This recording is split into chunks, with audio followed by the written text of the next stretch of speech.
Hi, Democrats. Today is Wednesday, May 24th, and it's time for the Chair's Daily Live.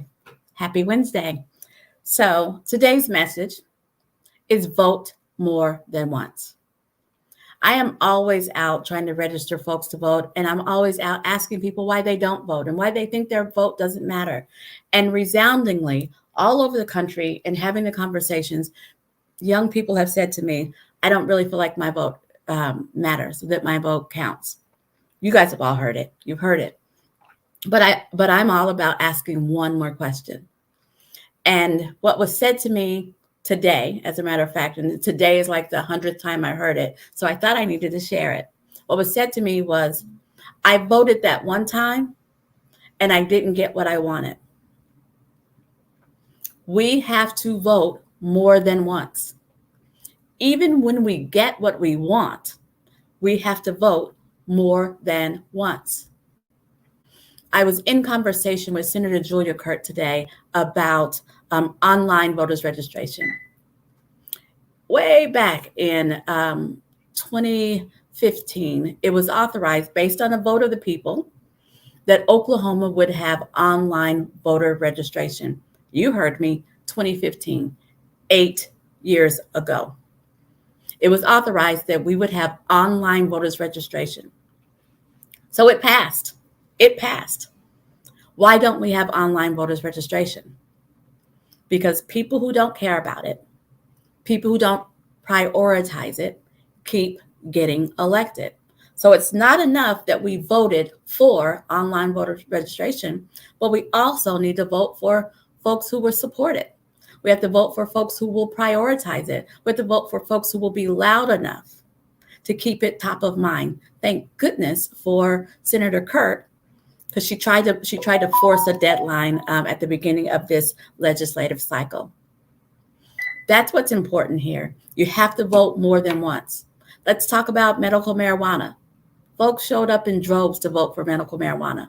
A lot of folks only voted for medical marijuana. They didn't vote any of the other measures or any of the people who were on their ballot. Here's the problem. Here's the challenge. Medical marijuana is now the law of the land. But our legislators and the governor, every legislative cycle, they're eating away at it. They're tweaking it and they're making it harder and they're making it less. I don't have a dog in that fight, but that is a perfect example of you have to vote more than once. It's not enough to vote for the thing you want. You have to keep voting for the measures that support the thing you want and the legislators that support the thing you want. Medical marijuana, they're trying to wheel it back. And they have never funded the criminal justice portion. Maybe they funded it, but they have not been spending the money for the criminal justice portion of the medical marijuana bill. You have to vote more than once. I had the conversation today with what looked to be, because I don't ask strangers how old they were, but what looked to be about a 22, 23-year-old woman and a 56-year-old man who were not related, were not in the same place. And they were like, well, I mean, people just don't believe in it because, I voted that time and I didn't get what I wanted. Well, there's a whole bunch of other people voting. Not enough, but there's still a whole bunch of other people voting. You have to vote more than once. You have to vote for the thing you want. You have to vote for the people who will support the thing you want. You have to vote for the people who will prioritize the thing you want. And let's hope that the thing you want is bigger than just you. And if you're watching me, chances are it is because you're a Democrat. And we're the big tent party, and we understand that when our neighbor does well, we do well. So I'm not just voting to make sure that folks who look like me, and and love like me get the best. I want that.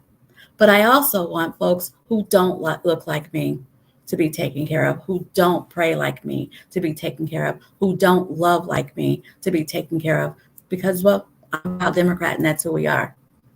It's really important that we're out there talking to people about registering to vote, that we emphasize that you have to vote more than once. You have to vote for all of the things. It's not just one thing.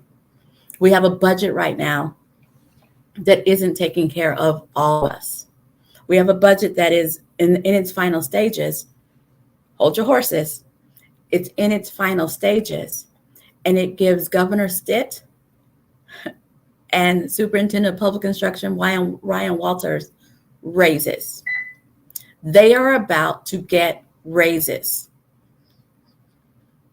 Ryan Walters has said nothing about the science teacher Mustang who has been charged with 6 felonies and rape. Nothing. Ryan Walters, whose job it is to apply for grants, first of all, hasn't been applying for grants, so essentially defunding public schools, but also making the work environment so horrible that the people who know how to fund grants, they all quit, they're gone. There's no one at the State Department of Education who knows how to write, well, who has it in their job description to write grants. He spends most of his time making dumb videos about anti-woke this and CRT this and DEI that. Nothing about taking care of our schools, but he's getting a raise. He's getting a raise. You know why he's getting a raise? Because the folks on his team don't care about funding public education or making sure that public education serves the needs. They just care that he's on their team. And so they're giving him a raise. And how do we change that? We vote more than once. We have to vote to change who represents us at the state capitol. There needs to, at a minimum, be more balance. Y'all know what I want, more Democrats. But there has to be, at a minimum, more balance. Somebody needs to say, Ryan Walters isn't doing the job he was elected for. No, he doesn't get a raise. Someone has to say, Oklahoma is the bottom in quality indicators. It's number 51 for the status of women. It's number 49 for the status of a place to raise your kids. Number 48 in education. Those are not the marks of someone who deserves a raise. Don't even get me started on the fact that we're no longer talking about all the scandals and the money that was raised in the last iteration. But he's getting a raise because we haven't voted enough folks in who will have the conversation, who will say, no, let's talk about this budget. Why is he getting a raise? But it takes us voting more than once. We have to think about the whole picture. It's going to take more than one time to get what we want.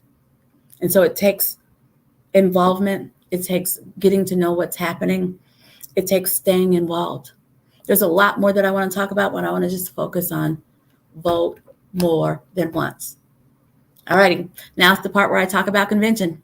The call went out today. The call for the Oklahoma Democratic Party 2023 convention went out today. So it tells you all the stuff. It tells you the date, time. It tells you who the speakers are. It tells you where it's going to be. All of that went out today. That is the official call. Of course, we will continue to update it as we have more.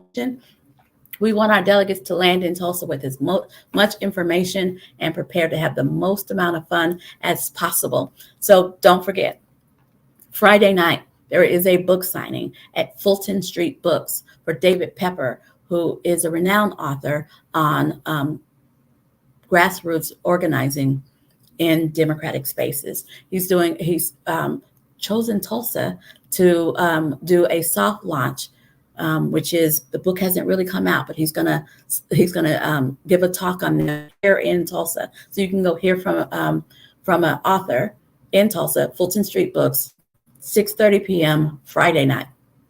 On Saturday, we're having so many breakout sessions that I won't cram them all in, but it's going to be great. We have the chair from Kentucky, the executive director from Nebraska. We have a former executive director from Arkansas. We have the chair from Minnesota, chair from Ohio, the first female fighter pilot. It's going to be great. So those are all breakout sessions on Saturday. Come and go to as many of those as you can possibly go to. And then that evening, we're having our Carl Albert Gala, where we are celebrating notable Oklahoma Democrats. And our keynote speaker will be O'Rourke, former congressman from Texas. I don't know who he is. And then on Sunday, we're going to have the business of convention, where we update our constitution and bylaws, where we solidify the Oklahoma platform for the Democratic Party, and where we elect our leaders for the next 2 years. It's a jam-packed weekend, but there's some fun, There's some learning. Oh, we're going to have vendor booths. We're going to sell all kinds of Democrat swag. It's going to be a great weekend. I hope you're planning. I hope you're making contacts with across the state so you can make contacts when you see them in person. If you're concerned about cost, if you're concerned about travel, please know that there's a Facebook page for convention travel for people to carpool and maybe room share. Go out to that Facebook page, check that out. Check with your county chair. They'll know where the Facebook page is. Check that out and see if you can carpool with somebody, maybe room share with somebody, split the cost with them. I'm looking forward to seeing you next Friday, June 2nd, Saturday, June 3rd, Sunday, June 4th. It's going to be a great weekend. You guys have a great evening, and I'll be back here tomorrow at 4:15.